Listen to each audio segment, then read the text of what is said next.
Žinai, kas yra žiauriausia?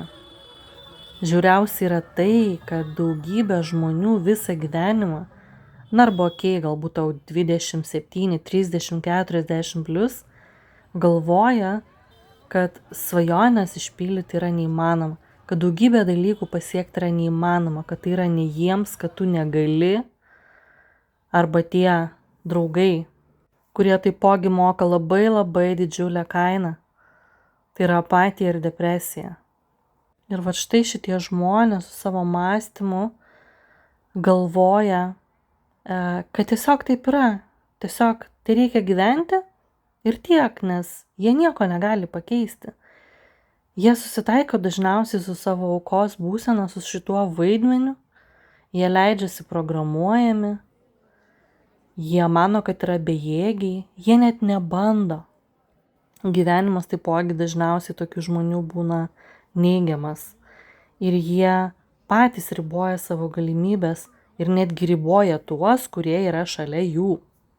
Kaip ten sako, nei savo, nei kitiems. Ir kągi daryti, paklausite, ir kągi daryti? O kaip jūs manote, kodėl daugybė žmonių kita pusė? Na, aišku, šita pusė yra žymiai mažesnė. Taip nori apie save sužinoti. Tai skaito, tai kažkur eina, tai kažkur domisi, tai kažkur dalyvauja, tai kažko mokosi. Na, aš čia tikrai galėčiau būti pavyzdys, nes bandau save pažinti visą gyvenimą ir tarytum paklausit, o tai ką ten tiek daug pažinti? O ten yra daugybė sluoksnių. Bet bent jau pirmosius sluoksnius nuėmus, patikėkit, gyvenimas jau pradeda keistis. Jeigu nenori pats skaitydamas, gali susirasti informacijos YouTube kanale, daugybė yra mokytojų, daugybė yra mokymų, daugybė yra seminarų, arba tiesiog kviečiu tave į asmeninę sesiją, kur bus tavo pirmieji žingsniai ir suvokimas, ypač jeigu tu ateisi, tarkim, su didžiausia savo baime gyvenime, ar ne, kurią tu turi, arba kažkokią traumą, kuri tu šventai tiki, kad jeigu neįnai, tada tu būtum laiminga. Jeigu nebūtų taip atsitikę, tada tai tu galėtum ten ir užgyventum ir pagyventum. O jeigu ne jis arba šita situacija, tai tu jau seniai būtum laiminga, turtinga ir sėkminga. Tai tokius įsitikinimus jūs galite ir patys pagauti ir pastebėti savo gyvenime ir su jais ateiti pas mane.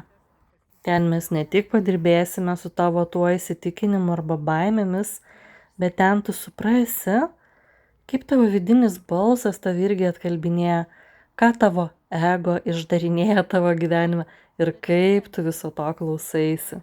Taip pat padėsiu tau pastebėti daugybę programų, kurios taipogi įtakoja tavo gyvenimą ir tu šventai jomis tiki.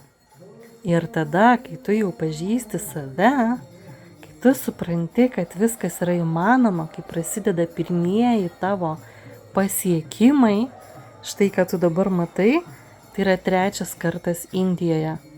Buvau paskutinį sykį spalio mėnesį dvasinį kelionį, beveik 3 savaitės. Ir tai buvo mano svajonė. Ir Indija yra mano meilė, tiesiog mano šalis. Ir aš dar iki šiol negaliu patikėti, kad aš jau ten buvau 3 kartus ir kad aš buvau tokioj ilgoj kelionėj, kur aplankėme daugybę miestų. Ir buvo daug vidinių skrydžių ir Indijoje. Tai buvo tiesiog nuostabu. Labai norėčiau, kad ir tu po truputėlį pradėtum tikėti, kad nėra jokių ribų.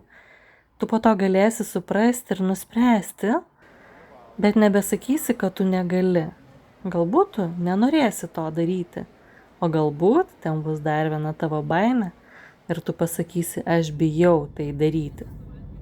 Bet didžiulis skirtumas tas, kad tu jau suvoksi, atpažinsi ir tikėsi, kad viskas yra įmanoma.